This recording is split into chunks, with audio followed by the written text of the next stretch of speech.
Di konten ini saya akan bahas mengenai strategi mencicil rumah, terutama buat kamu yang pengen punya rumah.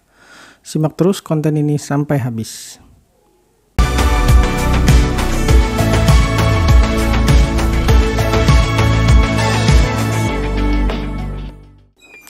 Kebutuhan akan rumah merupakan kebutuhan yang sangat penting. Bahkan kebutuhan akan rumah masuk ke dalam kebutuhan primer, seperti yang sering disampaikan oleh guru-guru sekolah kita.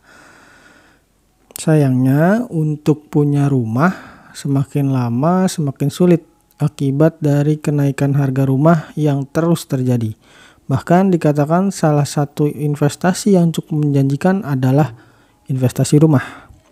Terlebih pertumbuhan penduduk di Indonesia itu terus naik, sehingga akan semakin banyak orang yang membutuhkan rumah.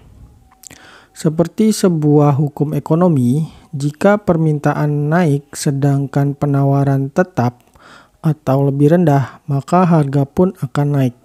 Inilah yang terjadi dalam dunia perumahan, semakin lama harga semakin naik.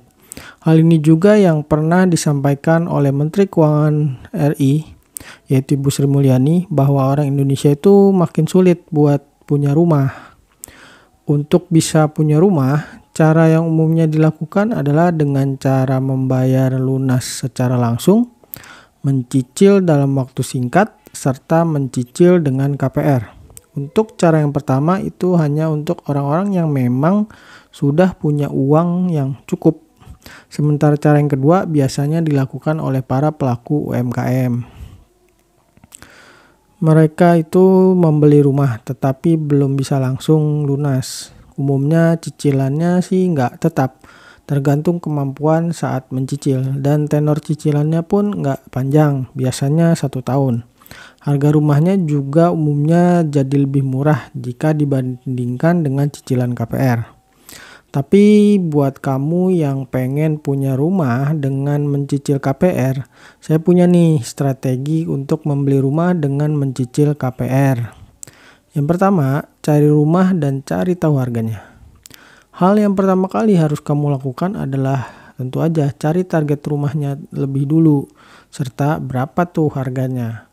Buatlah semacam kriteria rumah yang pengen kamu punya.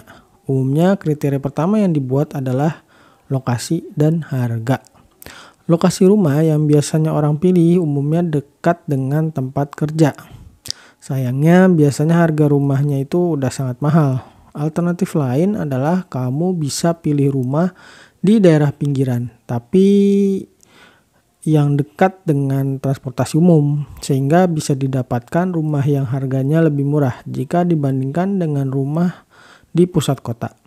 Kamu juga perlu memperhitungkan apakah kamu akan membeli tanah, rumah bekas, atau rumah baru. Membeli tanah bisa menjadikan kamu ketika punya rumah itu jadi lebih fleksibel, karena kamulah yang nantinya merancang wujud rumah kamu nanti seperti apa. Selain itu, kamu juga ibaratnya bisa mencicil dalam membangun rumah. Misalnya kamu membangun ruangan-ruangan penting terlebih dahulu. Jika sudah ada rezeki, barulah kamu membangun ruangan lainnya. Sayangnya, membeli tanah nggak bisa pakai KPR. Kamu juga bisa beli rumah bekas. Rumah bekas ini biasanya lebih murah harganya jika dibandingkan dengan rumah baru. Hanya saja nggak semua rumah bekas bisa dibeli dengan KPR. Yang kedua adalah kamu menentukan target waktu untuk beli rumah. Setelah kamu menentukan kriteria rumah yang akan kamu beli, berikutnya kamu harus menentukan kapan kamu akan membelinya. Mungkin buat kamu yang udah punya tabungan untuk DP bisa segera membeli. Tapi kalau belum cukup untuk DP, kamu bisa nabung lebih dulu. Lalu yang ketiga adalah kamu perlu menghitung kebutuhan awal. Setelah menentukan kriteria rumah serta kapan kamu akan beli rumah tersebut, kamu perlu menghitung terlebih dahulu berapa sih kebutuhan awal yang memang dibutuhkan untuk bisa mendapatkan rumah tersebut. Karena harga rumah yang cukup mahal, maka untuk DP-nya pun juga membutuhkan uang yang tidak sedikit. Kemudian yang keempat adalah buat strateginya.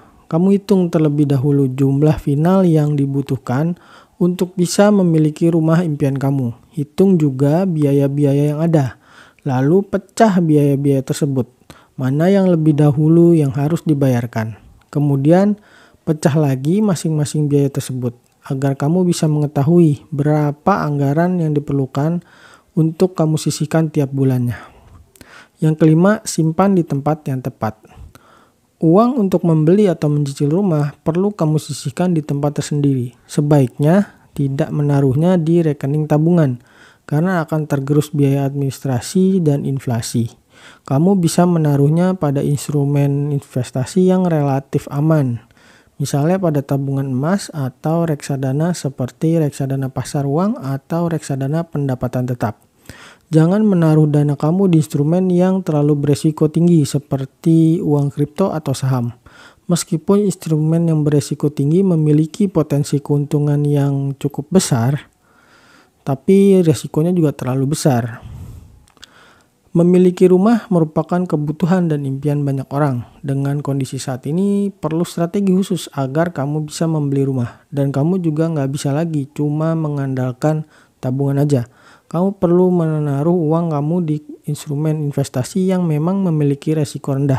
Tetapi dengan return yang setidaknya bisa mengalahkan inflasi.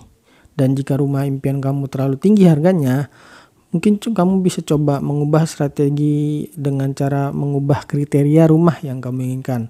Misalnya nggak harus rumah tapak atau tidak harus rumah yang berada di tengah kota. Oke, sampai di sini pembahasan tentang strategi memiliki rumah di tengah naiknya KPR. Sampai jumpa di konten berikutnya. Dah.